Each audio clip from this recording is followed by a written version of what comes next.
Well, sometimes you get to the stage where you think, what am I actually going to talk about? The weather is boring, the weather is quiet. Suppose you never really say that the weather is boring. And there's other times that you say, where the heck do you start? There is so much going on. There is so much extremes happening, in any given area around the world. And at the moment, Europe is one very extreme place when it comes to weather. If you're interested in weather, if you're interested in meteorology, there is certainly a lot of things to keep you active, keep you busy, keep you interested at the moment. And it's all down to one simple area of low pressure that is spinning over the Baltic Sea. We're seeing record heat across the north and the south, and in between, we're seeing record breaking cold temperatures. Also, we're seeing gales on coastal areas, we're also seeing severe weather, large hail, damaging winds. Basically, everything is thrown in for good measure at the moment. Thanks for clicking on to the Tuesday edition of Vogan's European Outlook. This is the 2 meter temperature anomaly chart for the last 48 hours across Europe. You can see here record breaking chilly conditions across Central Europe, and we're also seeing record warmth to the north and record warmth to the south here. And it's all thanks to this monster area of low pressure spinning over southern Scandinavia. To the south of it, we're seeing that fresh Atlantic air getting wafted across the UK and Ireland into central portions of Europe. To the south of it, over Iberia, we're seeing temperatures into the mid 40s. To the north, we're seeing temperatures into the low and edging towards the mid 30s in places such as the Baltic states and also southern and central Finland here. So we've got a very deep area of low pressure at the moment here that is driving this extreme weather pattern across the European continent here. This is the very area of low pressure that brought the wind and rain and unusually cool temperatures for early August across the UK and Ireland during the course of Saturday and Sunday here. That system then deepened, and it has been driving a very extreme pattern indeed across the continent here. This is the 2 meter temperature anomalies for the month of August so far. So we've already completed week 1 of August, and you can see here firmly below average across the UK, Ireland, France, Low Countries, Germany, Poland, into the Alpine region, even down into Italy, Sicily, and Sardinia, where temperatures have been record cold, by the way, in the last day or so. 47, 48 Celsius, a week to 10 days ago. Now we're seeing unusually cold temperatures, even close to freezing in the central region of Sardinia, albeit it's a mountainous area, of course. So, yeah, where do you start? Certainly, with regards to the record heat, we've been seeing that across parts of Finland. The temperature was 33.6 Celsius in one particular location, third hottest August day in Finland history. We've seen a temperature in Portugal of 46.4 Celsius, which is the highest ever recorded at the Santarem for any month. So, an all time record in this region here, and not that far off the Portuguese record, by the way. And let's have a quick look and see. This is record breaking cold temperatures in Italy. So, monthly low temperatures for August fell in different regions, in particular in Sardinia. Yeah, that's right, Sardinia, with a temperature of 14.2 Celsius and near freezing, like I say, in the interior of Sardinia, with zero point 0.9 Celsius being achieved in one particular location. Extraordinary for early August here, and just this wild back and forth between extreme warmth and extreme cold. Yeah, I'm getting comments saying what's causing it. Wavy jet stream.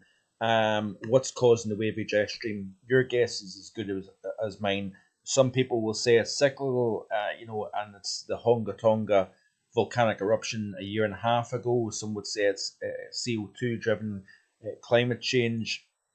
Whatever it is, it certainly is producing some very wild conditions indeed across the continent here. And this was the scene on the Polish coast here. So it looks as if we've got some properties that are being shredded by severe winds along the Polish coast, thanks to that area of deep low pressure, thanks to Marlon here. I believe a British citizen living in Poland. So thanks to him for sending me that tweet. Look at this here. This is severe weather moving through parts of Latvia. Check out these winds, by the way. Really severe stuff. Quite scary, actually, if you ask me. Almost tornadic, straight line winds. I don't know what exactly, but this is wild stuff. When warm and cold mix, and you've got an area of low pressure near 980 millibars of central pressure in the month of August, you get this wild, extreme situation developing here. This is deadly weather, folks. And yeah, just look at that there. You can actually see small buildings just at the bottom half of that tree getting shredded by these severe winds.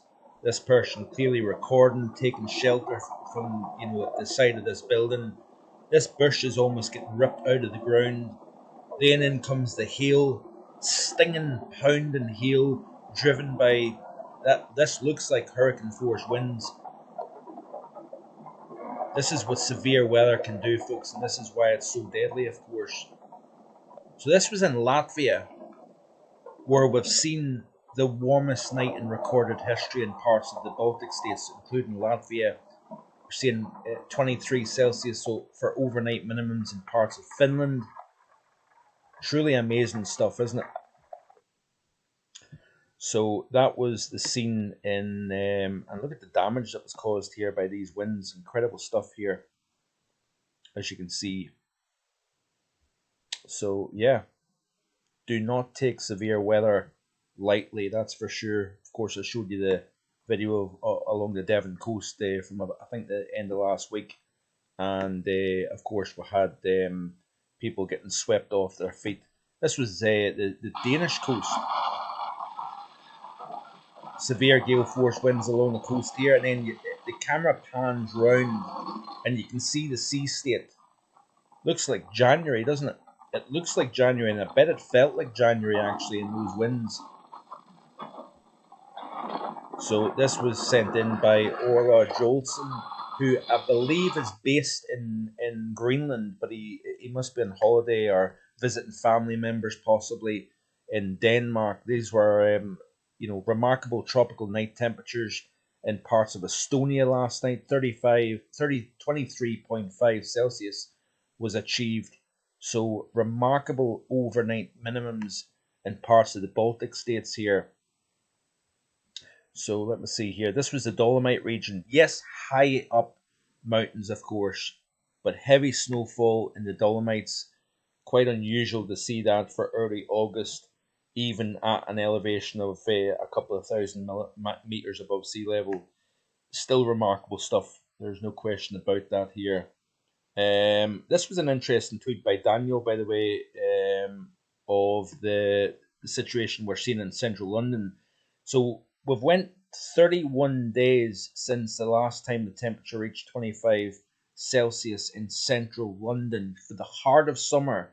That is pretty remarkable stuff, if you ask me. So thanks to Daniel for sharing that interesting piece of information here. So where are we going from here? So we're seeing record cold Central Europe. We're seeing record-breaking warm temperatures southwest and northeast portions of Europe here. Gale force winds along the Polish coast, probably the German coast, the Danish coast. We've seen it in the UK over the course of the weekend here. And of course, this is the month of August so far. And if you look at the 850 temperatures here of the GFS ensemble for London, we're below average at the moment here, but we are going to see a fairly sharp spike in temperature. It looks as if the general consensus has the 850 temperatures over London at around 16 to 17 Celsius by Thursday. Then we'll see a drop off because we'll see the area of low pressure that allows the warmth to come up from the south to then wipe the heat out. So it allows it to come up from the south, then it wipes it out very quickly indeed. Temperatures go back below average, by the way, during the course of the upcoming weekend, and then it looks as if it stays slightly below average in the means up until around the 15th or the 16th of August. Then it looks as if the general consensus is for slightly above average temperatures at 850 millibars over London as we press through the second half of August. It looks as if we do have a warming trend taking place during the second half of the month. Now, I want to show you something here because I think there's a bit of a north-west to southeast split mid-month across the British Isles. This is, of course, London. This is for Inverness, by the way, and the model, unfortunately, is updating, but it looked as if the 850s were closer to average for Inverness as opposed to slightly above average for London as we press through the next week to 10 days or so. If we look at the GFS ensemble, you can see here that the model has a cool central portion of Europe. The very areas that are seeing record warmth at the moment, we are going to see the drop in temperature. That area of low pressure will continue to drive that Atlantic air eastward, and of course it's that collision that's creating severe weather, the large hail, the damaging winds, because that fresh Atlantic air is getting met by very hot humid air, and that's the clash, of course, taking place. But notice the upcoming 5-day period here, and the temperatures according to the GFS ensemble has slightly above average temperatures across the UK and Ireland here, warmer than average across Siberia and warmer than average across France. As we'll look at the 6 to 10 day, it's marginal, isn't it? Look at that there. So I showed you the warmer than average 850 temperatures over London, but notice here that we actually have the GFS ensemble indicating slightly below average for the period between the 13th and the 18th of August. I don't believe that the warmth that we're going to see in the next few days is going to be here and it's going to be here to stay, and all of a sudden we'll see this big change. But I do think there is changes taking place here, and we should start to settle the pattern down at least as we go into the second half of the month, and then the 11 to 15 day, which is the period between the 18th and the 23rd of August. You notice here that Europe is generally warmer than average here.